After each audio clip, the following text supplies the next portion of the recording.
Good morning. Dwayne here, Dry Creek Wrangler School. Going to do another video today. I want to make a video on saddle pads and sweet feed. If you see a little extra twinkle in my eye today, it's as of the filming of this video on Saturday the 14th. I'm heading in this afternoon to pick up Mama. She stuck around for a week after the new grandbaby was born to make sure everybody was taken care of and everybody was healthy, and then she bought her ticket and she's headed home, so kind of happy about that. And we got a Christoph Vengeance this morning. It's a little bit stronger, a little bit richer than what I normally do of a morning, but I was in the mood for one. Very strong, very flavorful cigar. But it's kind of like the Partagas Black Label. It's not for beginners. You don't want to do it if you're a newbie. But it's a very good, rich cigar. So I want to talk about these two things this morning: saddle pads and sweet feed, in the same context. Okay, so that context is money. Now, I want to set the tone before I start here. I am not telling anybody how you should spend your money. Anybody that spends as much money as I do on cigars has no right to tell somebody else you should buy this and you should not buy that when it comes to money. That's not the heart. That's not what we're doing here. But there's things out there that are on the market that people are selling that are not strictly necessary. And so what I want to do is just let you have some information that you can make some choices logically and reasonably.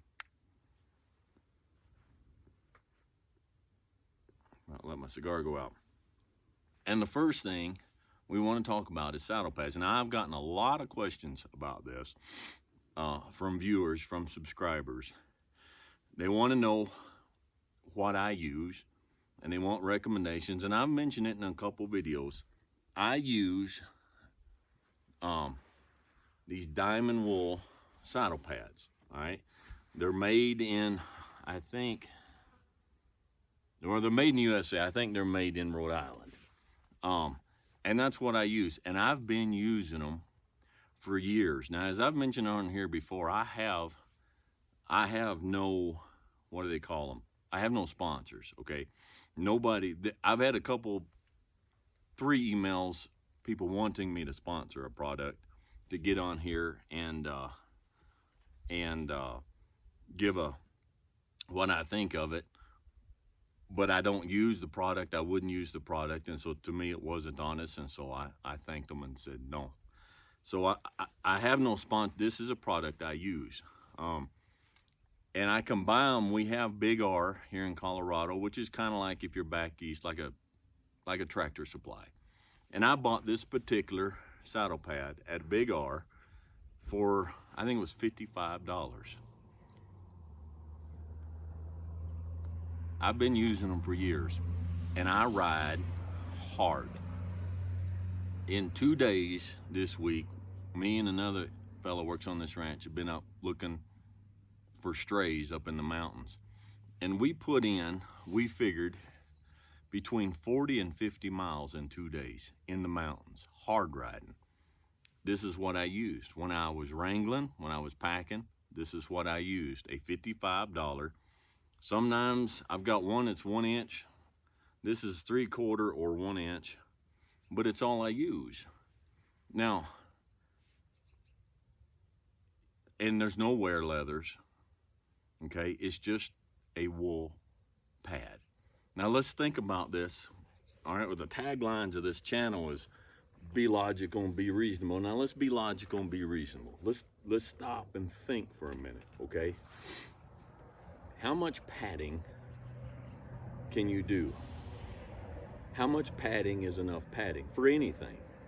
All right, let's say you need padding, you put insoles in your shoes, okay?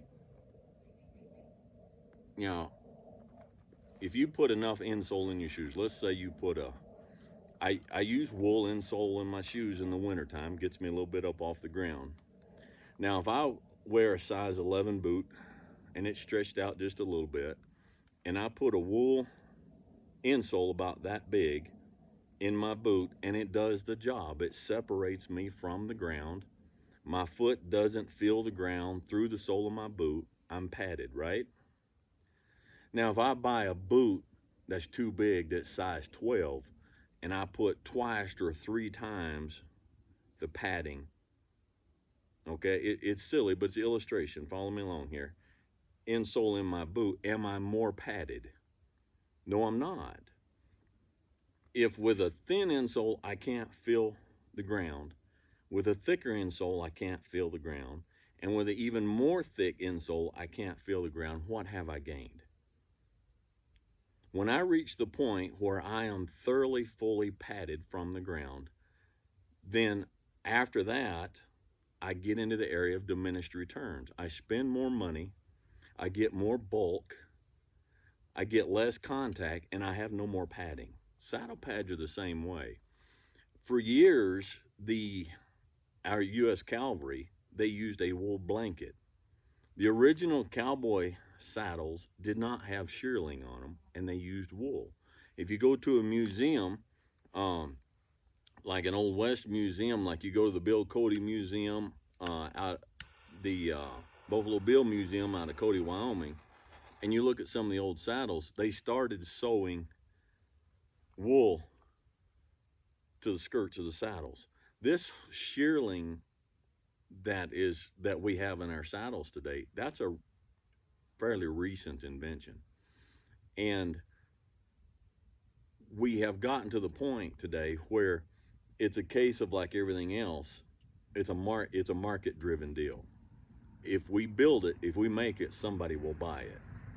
Um, but for a purely utilitarian standpoint, it's not necessary. Now, you can use what you want. I mean, you can buy what you can afford, and if you like it, that's perfectly fine. But you take a $55 saddle pad like this, and then you start adding stuff to it. Why? Because if you build it, they will come. If you sell it, they will buy it. Now you take wear leathers. Let's think about wear leathers. All right. Now let's really stop and be logical. Okay. I've put a cajillion miles on saddle pads. I've never had a saddle pad wear out where those wear leathers are. You ever seen it? Have you ever seen a saddle pad or saddle blanket actually that did not have the wear leathers wear out in that spot? I never have. Now you might have, but I never have. So what's the point? They look cool. They do look cool. And if you've got one and you like it, man, cool is great. There's nothing wrong with looking cool. Buy it. But the point is, you take a saddle pad that perfectly does the job, and you take, well, let's see, they buy this stuff, this leather, they buy it by full sides, and they buy it wholesale. And then they cut pieces out and use the pieces. So let's say you've got $8 worth of leather. Maybe let's be generous. Maybe there's $10. There's not, but maybe there's $10 worth of leather on that saddle pad. And then you got to pay somebody to sew it on, which is probably runs through a machine. But somebody has to run the machine. You got to pay them. Well, if they do them paid by the piece, it's not that much. So let's be really, really generous. And let's say it cost them $20 to put those little wear leathers on that saddle blanket. How much extra do they charge for a saddle blanket with wear leathers than for one without it? And how much do the wear leathers actually help? They don't. If a 3/4 inch wool blanket for $55 completely pads your horse from your saddle, then a $300 blanket that's that thick and full of shearling lining and full of stuff inside, what do you gain? You don't gain anything. I've got a couple of sons that ride, and for years they've just used blanket, like a Navajo blanket, just folded in half, and that's all they use. We don't soar horses. We don't have any trouble with that. Not only that, but we have our saddle is down fit, close, better on a horse. We have more contact with the horse. It's not necessary. It's perfectly fine if you want to do it. But my recommendation is, just for the sake of money talk here, all right, just for numbers, the numbers, whatever. My recommendation is if you have $1,000 budget for a saddle and a saddle pad, all right, you're getting started and you've got $1,000 budget. My recommendation is to spend $55 on a saddle pad and $945 on a saddle. The more expensive saddle, the better saddle's much more important than the expensive saddle pad. All right, instead of buying a $700 saddle and a $300 saddle pad, saddle blanket combo, all right, uh, take the extra money and put it on good leather. Now, sometimes on these, they work just like they are. Sometimes I will take a blanket, just a thin blanket, because my saddle is a full quarter horse bar saddle, and sometimes if I'm on a younger, smaller horse, and the saddle's just a little bit, the fit is just not a little bit as much as I'd like, I'll take a thin blanket and add to this, just to kind of fill it out just a little bit so the fit is better. But if you've got a big, giant, thick $400 saddle pad, $300 saddle pad, where do you go from there? Where do you meet that law of diminished returns? Okay, so this is a little bit of info. It's not necessary. Um, I'm not bragging. I'm just speaking realistically. There's probably a small percentage of people watching this video on this channel who ride more miles and more hours in the saddle than I do over rougher country. I know they're out there, but it's there's probably not a whole lot. Um, and so I'm speaking from experience that it's not necessary. Now, again, we buy things that are not strictly necessary. And if you can afford it and you like it, bless your heart, good and go. But if you're new and you're just starting out, and starting out with horses is expensive, and you're trying to look for ways to better utilize your finances, then that's one area where you can take the money from here and better utilize it over here. And your horse will be just fine. Okay? The saddle blanket or saddle pad does not make or break your horse. The quality of your saddle does. If you've got a really good saddle that fits really good, you can take a wool army blanket, fold it in half, and put it on, because it's what they did for years, and put your saddle on, and your horse is going to be just fine. Okay, so I wanted to cover that. The other thing is sweet feed. Now, I don't want to step on anybody's toes here. Okay, I don't want to ruffle any feathers. The horse world is can be one of the most joining worlds, but at the same time, it can be one of the most divisive worlds, and people are very opinionated about things. So I'm just going to give you my experience, my side of it, and let me just say right off the bat, it does not matter. Let's just put it right out there. It does not matter how old a horse I have. It does not matter how hard a horse I'm working. It does not matter if it's cold or super hot. It does not matter if the horse needs weight put on it. I do not ever use sweet feed. I will not buy it, and I will not give it to my horse, regardless. Okay? Sweet feed. What makes sweet feed sweet? A molasses byproduct, which is what? It's sugar. Okay? It's sugar. And why do they do it? Well, some people say, well, my horse likes it. Well, that's like your kid won't eat a good breakfast, and so you take a bowl of sugar and turn it upside down over his eggs and bacon and everything. Well, he'll eat it if it's covered in sugar. Yeah, and you're going to pay the price in a little bit. that little rascal will get wound up and get turned on and get to rolling, and you're going to have your hands full.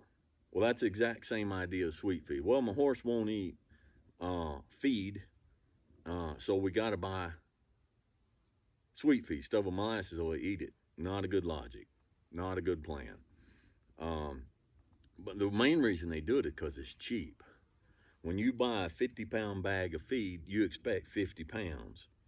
Well, molasses byproduct is cheaper than corn. It's cheaper than oats. It's cheaper than barley. So they will take molasses and they'll add molasses to it to add to the weight. And what you wind up with is a horse with a sugar rush, for one thing, and another thing you'll wind up with is more flies. All that molasses is not digested fully when the horse apples come out the other end of the horse.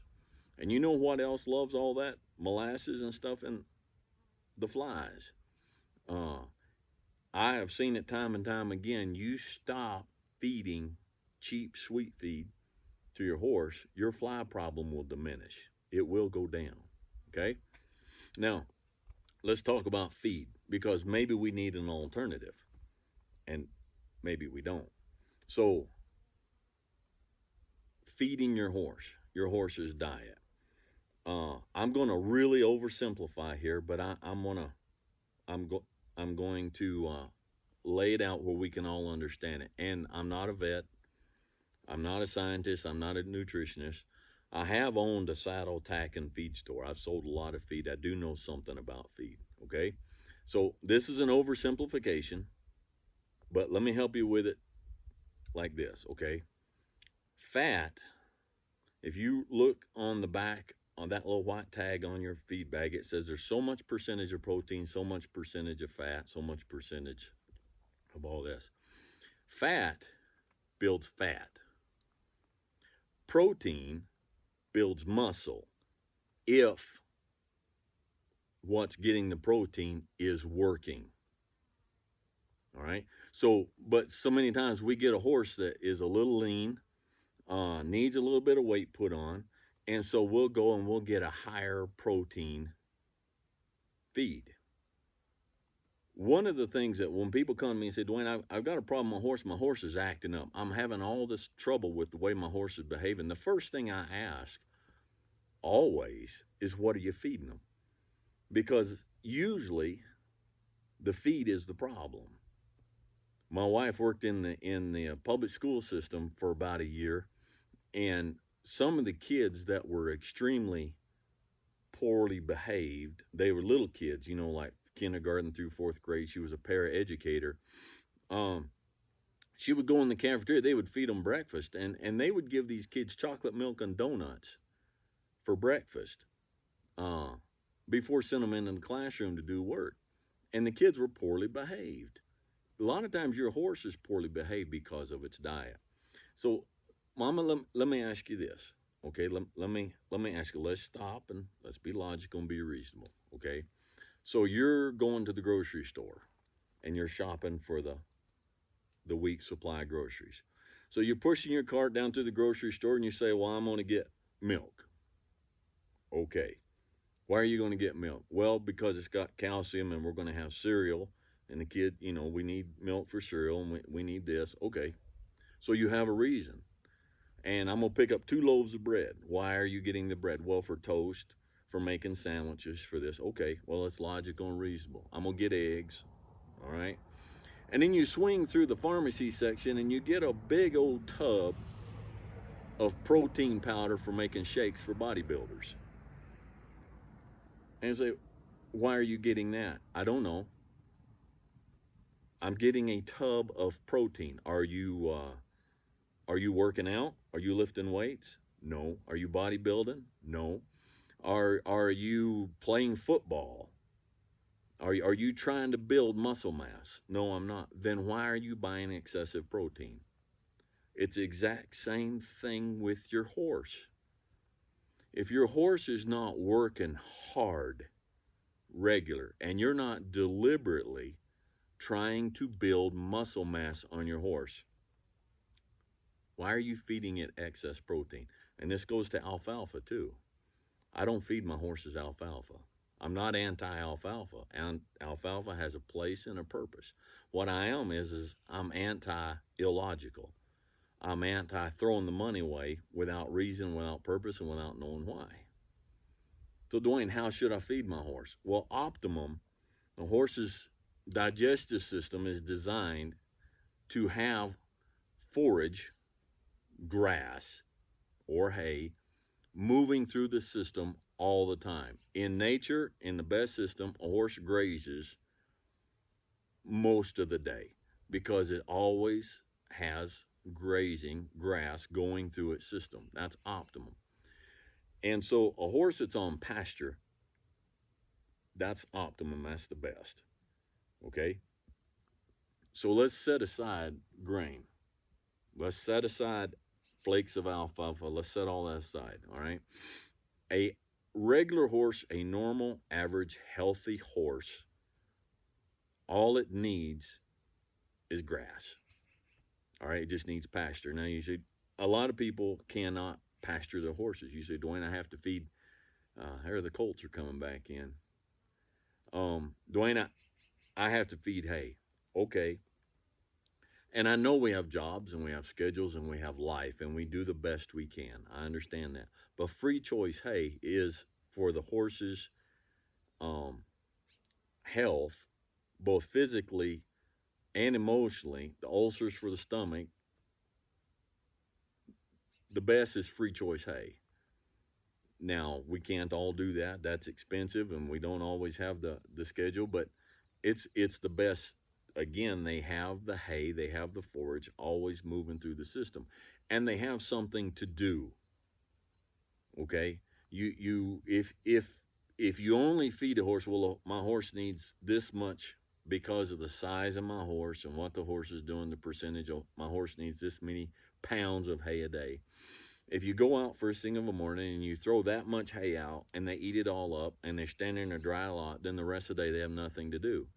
That stuff goes through the system, but it's not optimal. It's not the way they're designed. It doesn't keep going.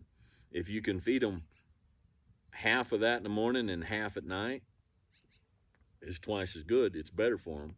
Okay, but um, a good average healthy horse, if they have plenty of grass or good hay, that's all they need.